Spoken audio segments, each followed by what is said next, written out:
Hi, I'm the Philosophical Angle, and I'm the author of 4 books on philosophy, one of which is the Philosophical Equations of Economics. And I'm your host, Chris Angle, and if you'd like to make comment, inquire, or make suggestions, feel free to give us an email at contact@thephilosophicalAngle.com. The purpose of the Philosophical Angle is to examine the nature of concepts being used in current media, and secondarily, to use those definitions to understand the righteousness and ethical superiority of the conservative position. So this week we're going to talk about American exceptionalism. And it's kind of in the news because of all the talk about immigration. Everybody wants to come here. We see polls, I saw one the other day saying that about 40 or 45 million people from Central America want to come here. Well, why? And why do they want to come here? Why for the last 400 years have people wanted to come here to the United States? Well, it's because of the American exceptionalism. And so why is a U.S. exceptional? What makes it particularly great? And I'm going to offer us a suggestion that it has to do with the U.S. Constitution. In the United States of America, there's a primary contract known as the Constitution with the addendums known as the Bill of Rights. And there's going to be a connection of this and why America is exceptional. So let's first start with the U.S. Constitution. It's a contract, and as such, it holds the rights and obligations of the parties involved, the people and the government. And in a contract, each has its obligation and its rights as delineated within the passages and explanations of any agreement, and in this case, it's the U.S. Constitution. The foundation for American exceptionalism is found here within this contract. And the Constitution was founded on the principles within the Declaration of Independence, which comes straight out of John Locke's writings, which note man's freedom to enjoy life, liberty, and the pursuit of happiness. And so in order to enjoy life, liberty, and the pursuit of happiness, we need the ingredients of the philosophical angle's economic dictum with its corollaries, which would be supported by the rights and obligations noted in the U.S. Constitution. So I guess you're probably all wondering, what is this philosophical angle's economic dictum and corollaries? Well, the first dictum of economics is that life seeks continuously that which is good for it, and it is never ending. Life always wants that which is good for it, and it continually seeks such goodness. And that is the first dictum of not only economics but of peace. So to that we've got several corollaries, and the first one is freedom. Freedom is the construction of priorities and then the effectuation of those priorities. A priority is something that you attach to a piece of information that comes into your consciousness. So when something, and there's two types of stimuli that come to our consciousness. First is that which is interior originating within us, and those outside of our body, those outside from our environment that come into our consciousness and strike our consciousness, and that information, when we attach an importance to it, when we feel that something is important, we attach a priority to it, and it becomes a piece of knowledge. And thus if it's important, we pack that away in our memory for use in the future. And then we take those priorities and we effectuate them. So for example, we've got a priority. We're sitting around, we get up in the morning, and the pangs of hunger from internal stimuli come to our consciousness and says, hey, my gosh, you're hungry. And we attach an importance to that. And as time goes by, that priority is uplifted and becomes more and more important. And finally, we do something about it, and we effectuate that priority of satisfying our hunger by going down and getting some food. We go down to the grocery store and pick up some food, bring it back, cook it, eat it, satisfying our priority. So what in the Constitution with this first dictum and this first corollary have anything to do with this subject matter? So in the first dictum, we find that amendments 5, 9, and 10 are relevant. Let's review. It says here in the Amendment 5,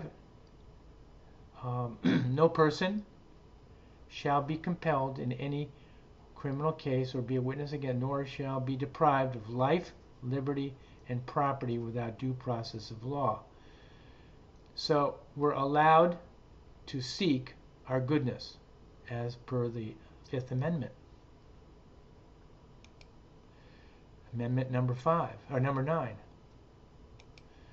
So 9 is the enumeration in the Constitution of certain rights shall not be construed to deny or disparage others retained by the people. So the people want to retain the right for them to pursue that which is good for them.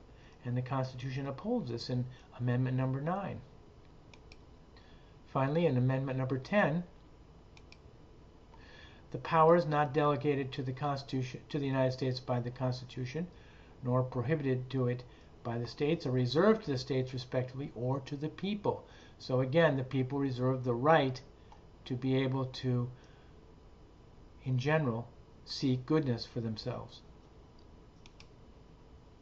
So in Corollary 1, in the effectuation of the of our priorities, which is the nature of freedom, we have amendments 4, 14, 15, and 19. 15 and 19 are really the same thing. So 14, all persons shall not be deprived of life, liberty, and property without due process of law. Again, protecting our life, liberty, and property.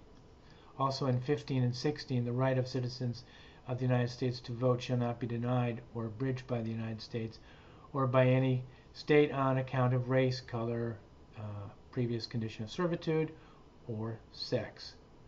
So, and why is that important? Because voting for the proper person who upholds your ideology, which upholds your right to go about and seek that which is good for yourself in the United States, is important and helps with the attainment of goodness and the continuation of freedom. So once now that we know what freedom is, which is the construction of priorities, and then the effectuation of your priorities, which is our pieces of knowledge. The effectuation of a priority is our sacrifice that we make in order to receive a reward. So in the case of our getting up and seeking breakfast, we make a sacrifice of going down to get some food and bringing it back and cooking, and the reward is the breakfast. So that brings us to corollary number 2. We sacrifice our time, our effort, our material, and we use our information and knowledge within an atmosphere of risk to achieve a reward. And our reward is, of course, that breakfast. And we used our time to get down there, our effort to get down there, the material, such as our car, and we use the information and knowledge, such as how to get there. And it's risky to go there in order to consummate our transaction here, which is our reward. And we can make an equation of this. A sacrifice, which is these ingredients of which we just mentioned, of risk and information and time and effort and material, to equal a reward. And once freedom is established, that is, once the priorities are established, then motivation appears.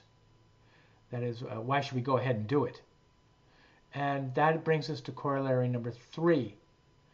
And corollary number 3 says motivation is the comparative relationship between that sacrifice and the reward.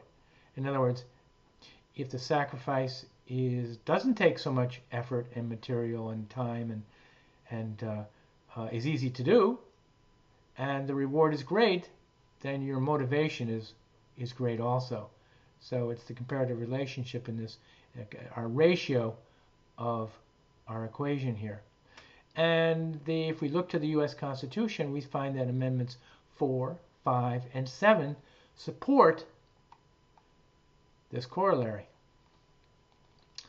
So Amendment 4, 5, and 7. So 4 is the right of the people to be secure in their persons, houses, papers, and effects against unreasonable search and seizures. And that's obvious how that helps, because if you make a sacrifice and you achieve a reward, you want to be secure in being able to keep your reward and be secure in the effects against unreasonable searches and seizure. In other words, somebody coming along, like the government or whatever, to take it away. Also, Amendment 5. Amendment 5, no person shall be held to answer for a capital or otherwise infamous crime, nor shall be deprived of life, liberty, and property without due process of law, nor shall private property be taken for public use without just compensation. So we've got the motivation, and we want to achieve that reward, and so that amendment protects us from having it taken away from us. So private property rights are essentially noted in the U.S. Constitution. And that's the last one, Amendment 7. Excessive bail shall not be required, nor excessive fines imposed, nor cruel and unusual punishments inflicted. So if you try something and you try to get a reward, and it shall not be nor excessive fines shall be imposed, or punishments inflicted upon you're trying to do, unusual punishments inflicted if it goes awry a little bit. So one way to achieve a reward efficiently is to sometimes join up with others in a cooperative manner to achieve a reward. Manufacturing is almost entirely a cooperative venture of people sacrificing their time, effort, and use their knowledge to achieve a reward. So in order really to achieve much of our rewards, we have to cooperate with other people to bring about a service or a product. And so that requires cooperation, and let's define cooperative behavior, which is the sacrifices that individuals make in order to achieve a reward for each participant, and each participant has the additional knowledge that each participant will have greater efficient goodness together as a group than if they are alone. So obviously when individual members of a society band together as a cooperative to produce something, a good or a service, they do so in realizing that the cooperative group comes together more efficiently than if individual participants were to struggle to make the same product individually alone. So we know that as a group, often through cooperation, we can be more efficient together. And in order for us to cooperate, we need Amendment 1. And we need that, which is, Congress shall make no law respecting the establishment of religion, prohibiting the free exercise thereof, or abridging freedom of speech. And we need the right of the people to freely communicate with each other, because in order to establish cooperation, we need to be able to communicate in order to come together to cooperatively use our time and effort and material to seek a reward. So in essence, when the participants realize that as a group they can produce more goodness, than they could individually, then this extra goodness accrues to the individuals themselves. The individuals decide to cooperate together because there is an incentive to do so, which is the extra goodness that they'll get from cooperating with each other. And in order to produce cooperative behavior, which is the knowledge that working together with other people will result in the greater ability to produce goods and services, which are good and which allows us to live better, we consider others with whom we cooperate important. And they're important for us in order to make such instruments of cooperation such as agreements, covenants, contracts, and these enable us to come together and cooperate more efficiently. And that is protected in the U.S. Constitution by Article 1, Section 1. Let's see what that is. So in Article 1, Section 1, it says, no state shall enter in any treaty, alliance, or confederation, and shall not pass any bill of attainder, ex post facto law, or law impairing the obligation of contracts. And there you have it. So obligation of contracts are protected in the Constitution and allows us to be able to cooperate with each other in order to make more efficiently goods and services. And so when this is all rolled together in the free market, which is our dictum plus its corollaries, these are all protected in the U.S. Constitution, and it's done better than any other place in the world. And so that's why we have American exceptionalism, and people want to come here from all over the globe. Join us again for the philosophical angle. Remember, if you want to join in and make comment, give us a shout on the email. Thanks for joining us.